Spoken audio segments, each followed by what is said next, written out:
Hello and welcome to the 7th episode of the Q-Line podcast. Thanks for tuning in, and yet another episode of the Yay or Nay series. If you're not aware, in this series we take a ride or attraction at a park and break it down into 7 categories, kind of like a World Series game type thing.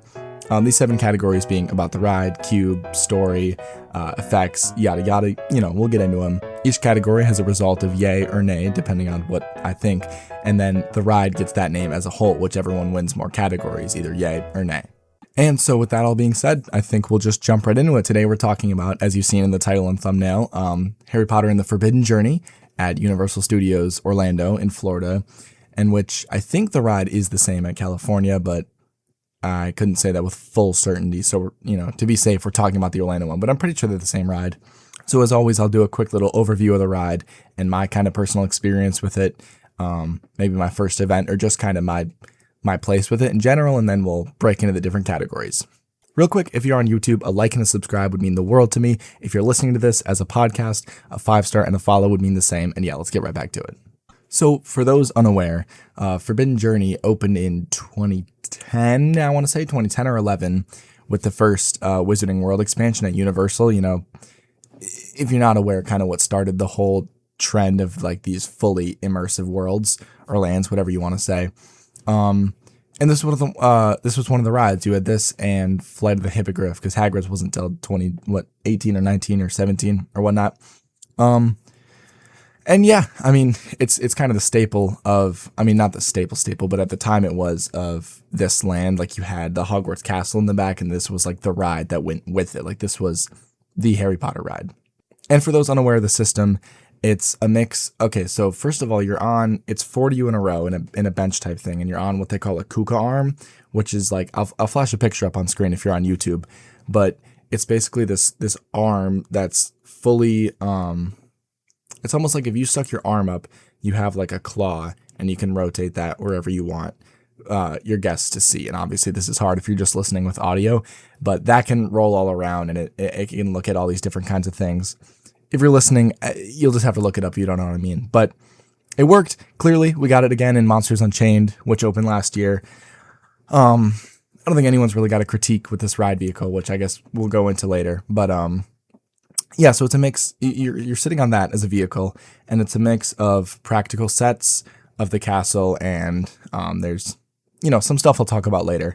And there's these little dome screens they put you in. So it's not just like a motion simulator where you kind of go into place and watch a motion capture, whatever video in front of you.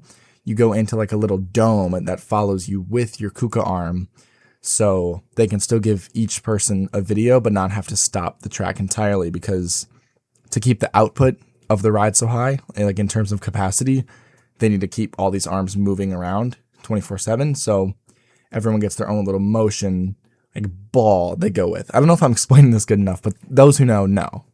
But in terms of my opinion or journey or whatever, I've always liked it. I don't remember what year would have been like my first time doing it, but it was definitely a while ago. And I was at the age where I didn't really get motion sick on rides. Even to this day, I don't really, but a lot of people around me got off the ride and were like, it was cool, but I don't think I could do it again, like especially my sister. But to this day, I don't really have an issue with it. I mean, the screens itself, I don't know if it's how easy it is to update, if it's like literally just old footage, or if they need new projectors or screens or whatever. I don't know how that tech works, but I would say my only thing with it now is this stuff's just getting a little blurry. It's like, what's the Avatar one, Flight of Passage? Like, you could just kind of get a bad ride, but I don't know. Other people are worse with motion sickness than me. I just think it's cool feeling like you're floating, going through, obviously, the castle and all this Harry Potter shit. Like, that's kind of everyone's dream at a point, is to, actually fly through the castle and whatnot. So I don't have a lot to say about it for personal opinion, I guess. I've always been a fan of it, and I thought it'd be a fun one to talk about, which that'll bring us into our first category, which is the track. Now, the way I do this category is, more importantly, the track layout, but also kind of, the ride vehicle, just everything to do with, the way you move around. But mainly what I'm talking about is the actual layout, for those in the coastal world, stuff like Wild Mouse or like Off the Truck, like carnival rides, there's really boring track layouts, or there's really innovative ones, which, if you're on a ride, you don't want to feel like it's just going in circles or in a big oval or something. You know what I mean? So this category is more just about like, does the track feel thrilling, but not in a like a scary sense, thrilling just in a way of like, I don't know what's coming next, and I enjoy that. And I don't have a lot to say about this one. I think it's 100% a yes. I mean, we're not talking about the ride system entirely here, but in terms of track, I think that's a huge part of it, is how different this system is for not only everything now, but even everything that existed at the parks when this thing was built. So I would say 100% that's a yay. That's a pass on the track. It's just fun. I mean, like I said, a lot of people get motion sick, but that's a mix of kind of the movement and the screens you're watching. But I think in general, a lot of people enjoy the sensation of this weird ass ride vehicle that you only get on like 2 rides down here, or not even just down there. I don't know how many exist in the country. It can't be that many. But I mean, yeah, I think that's an easy pass. That's a yay. It's just fun. Our second category, which is pretty self-explanatory, is the queue. Now I don't have a set of specific like laws here. I know some people, when they do these kinds of things, so like, does it do this? Does it do this? I'm just in general, is it enjoyable? Because I'm a person who sometimes focuses on every little detail and sometimes just wants to get there and will be on my phone. So I don't have those kind of rules with it. But that all being said, I think this is 100% a yay. There are parts of it you can get stuck in that are like, you know, not the most fun, like right outside Hogwarts. It's like that garden type, but even then you have stuff to look at. This is one of those queues where maybe after maybe after 2 or 3 rides, okay, you could argue that it's not the most innovative, but you've already done it 2 or 3 times, so whatever. But I think especially if this is your first ride on Forbidden Journey, the queue is incredible to look at. I mean, it's, like I said earlier, it's kind of a dream for a lot of people to be walking through the actual Hogwarts castle. Because if you don't know, I mean, that's what it is. You're a little bit outside, or not even. I mean, the line's never that long anymore. You kind of go right in. And so there's big chunks of switchbacks sometimes outside, but recently the line for this is never more than like 20 minutes. So it's a lot of walking through hallways of the castle and seeing the walking portraits. And there's the pre-show with like Harry and Ron, Hermione and them that sometimes just isn't on. But you know, that's not like negatively taking away from it. Like, I think everyone enjoys, in general, the queue. Just physically, it has so much good to look at. It's 100% a yay. Our third category, and my first that I don't know if I have a super strong opinion on, is story. And I don't want to keep just using the word enjoyable or enjoyability, but it's the same kind of thing with a story. It's like, do I enjoy it? And do I believe it to some extent? Because obviously, you know, you're never going to brainwash me to knowing that I'm not at a theme park, whatever. But is it believable enough to where it's not just, hey, guests or tourists or recruits, you know, come defeat this monster? Which I don't think that's exactly what this is. At the end of the day, they needed some sort of story to motivate just flying around Hogwarts, because that's what we're here to do. It's Harry Potter. But I don't know if I'm the biggest fan of it, because on the other side of the same coin, that's kind of the issue with it, is that it is just flying around Hogwarts, which is cool by itself. I'm not saying it doesn't look good, but story-wise, it's kind of like, remember this, remember this, remember this. If you're a fan of the franchise or the books or movies or whatever, it's kind of just like, hey, remember when they went there, and when they went there, and when they went there, and they say this word and this word and this word, you know, the Whomping Willow and the Dementors and the spiders. But that all being said, it's not fun. Like, them mentioning all these beats is, you know, I could say the same thing about Star Tours. It's like, yeah, they're just, I wouldn't even say going after nostalgia. Like, I could say, oh, they're just going after everything I remember. But in a way, it's like, yeah, that's what's fun about it. But that all being said, if we just take story in general, I think I'm going to go with nay.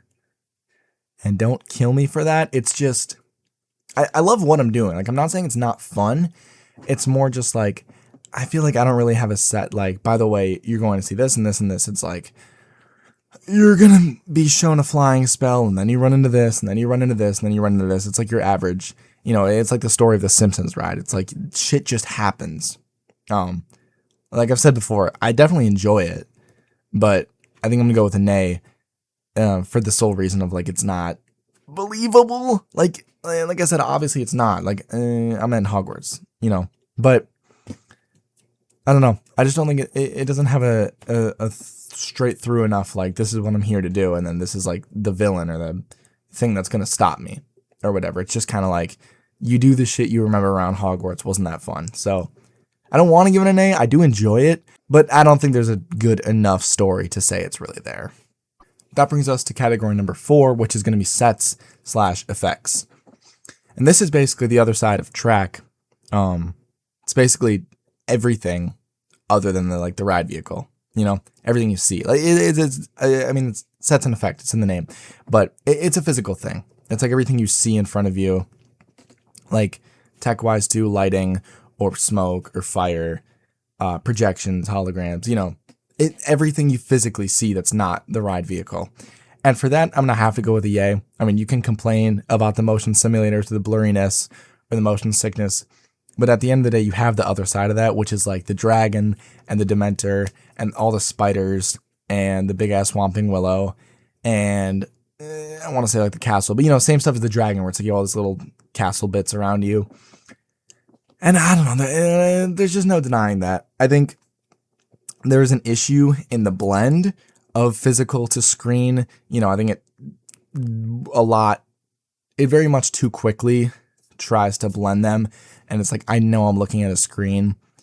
I don't even know if I'm wearing glasses on that ride or if you used to. I don't know if it used to be 3D. Either way, it's like, you can never like hide a screen from me. Like, you know when you're looking at a screen, except for Battle of the Ministry. I will say that is pretty good at being able to hide it. But besides that, it's like, you know, you take a ride like Spider-Man. It's like, you know when it's going to pull up and be a screen. So I think that's my only issue, is not that there are screens, it's just how obvious it is when you're riding through whatever, and then a big ass dome right in front of you, and it's like, oh, we need to get to the, you know, have you seen a dragon around here or whatever. So I don't know, but I mean, that being said, I think I'm still 100% passing it. There's a lot of good effects in here. The only one actually that I would harp on is at the start and the end when you get picked up by whatever spell. I think it's Hermione who does it, but you know that like green portal stuff. I'll throw it up on screen, but like that's the blurriest of all of them. It feels like a Roblox game. Like there's no need for that to be there. But that's just random nagging. I think in general the sets for this are great. I wouldn't want to see any of it go away in the future.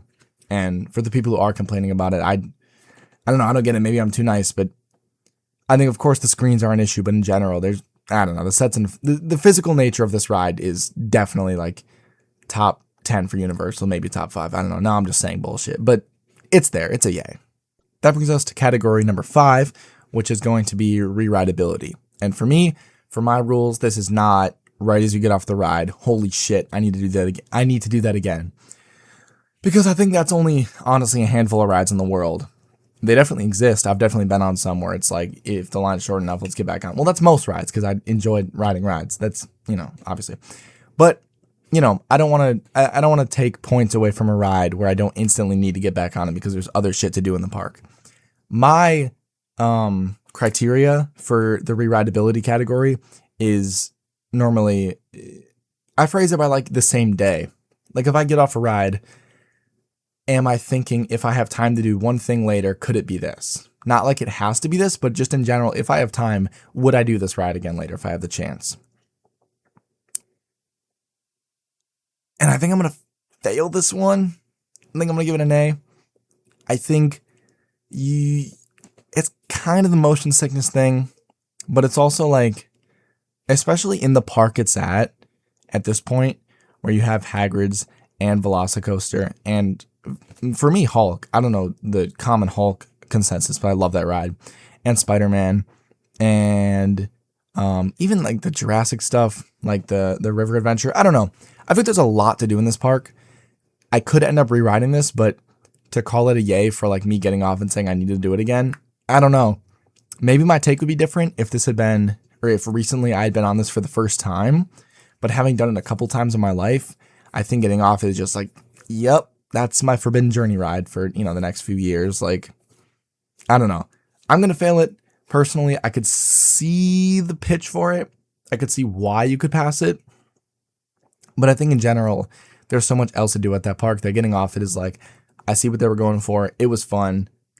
let's move on. Especially if you waited more than like 20 minutes. Like, I don't know, the past few times I've been to that park, I know it's a good capacity, a good throughput ride, but I don't see enough people doing it. So I get off it, I have fun, but I'm moving on to the next thing. I don't think there's really a lot of room to re-ride this. Category number 6 is innovation. And I'm not a huge technical dude, especially with coasters and stuff, but I think anyone in the scene knows that this is kind of an instant pass. I mean, if you're talking like technically with the Kuka arm and shit, like the ride vehicle I was talking about, that's the first to do it to that scale. You know, I'm sure Disney will have their version of it. I think they're doing it with something. It's one of the Avengers thing. I don't know if it's here or if it's in one of the parks overseas, but Infinity Defense, or I think there's something where they're using that. But, you know, we have this, which sparked Monsters Unchained and eventually some Disney projects. There's no denying that. But if you're talking like spiritually innovation with like a story kind of thing, no. But I don't know. I think there's no denying it. Also, not the hugest fan of the motion, like little screen sections, but I think that's also pretty cool the way they do it. Like I said, you have rides like Spider-Man or fucking Battle for Metropolis where it's like, you know, they park in these motion sections and move. But I think it is, to say, an innovation of having your ride vehicle pull up with its own and keep moving with it. So I think without a doubt, innovation's a pass. That's a yay. You could argue with that, but actually, no. I mean, you can't really. That's it. That's a yay.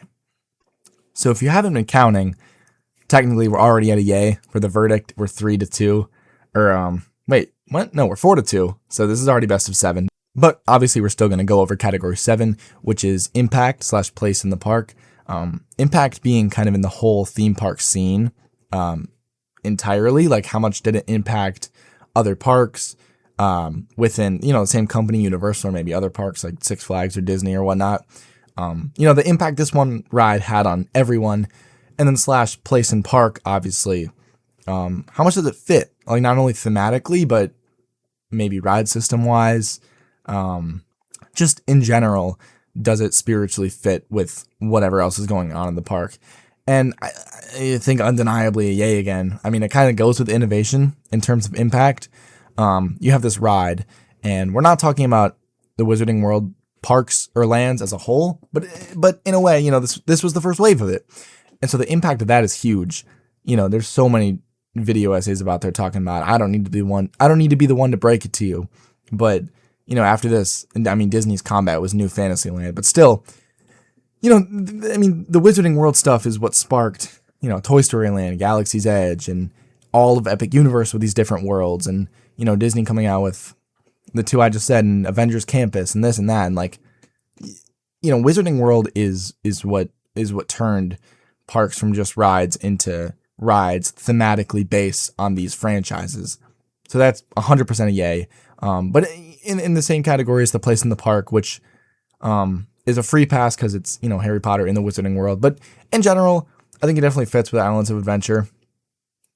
I think as much as you have different franchises, you have a lot of different like ride systems, which is kind of a stretch, but like, I don't know, you only get something like Spider-Man in the Marvel part, and you only get something like River Adventure in the, well, that's not true, there's other water rides, but you know what I mean? There's a lot of different, just variety in the park, and I think that's really cool.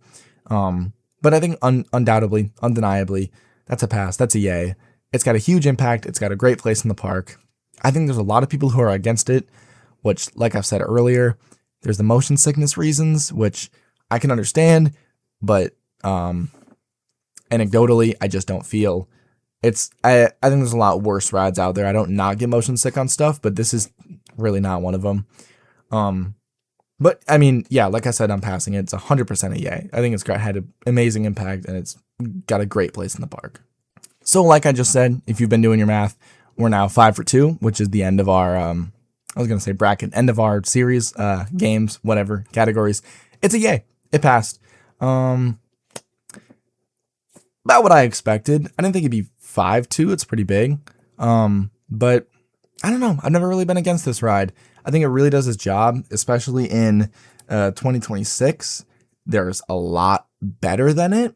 But I think too many people are saying it's, old and dusty, where it's like, yeah, Forbidden Journey, or I'm sick of it. I don't know. I think it's really got its place. And especially in the Harry Potter scene, it's kind of, Hagrid's is like, the best ride there or whatever. But I think Harry Potter, that's like the core ride, like you go through Hogwarts, you ride a broomstick, you see this and that. It's, I don't know. I feel like it's definitely earned its legacy that it already has. I don't have much more to say about it. It did really well in this, in these categories. It's got a good place in the park. I think it's got a great, probably at least 5-10 years left, 15. Like I said, I don't know how you update those projections or screens, but if you could do anything to update it, that's definitely what would be those, because those are getting just blurry and out of place. But I don't know, solid ride. But that all being said, I thank you for making it this far. I thank you for tuning in here, and I hope to see you in the next episode. That's all I got for you. Thank you.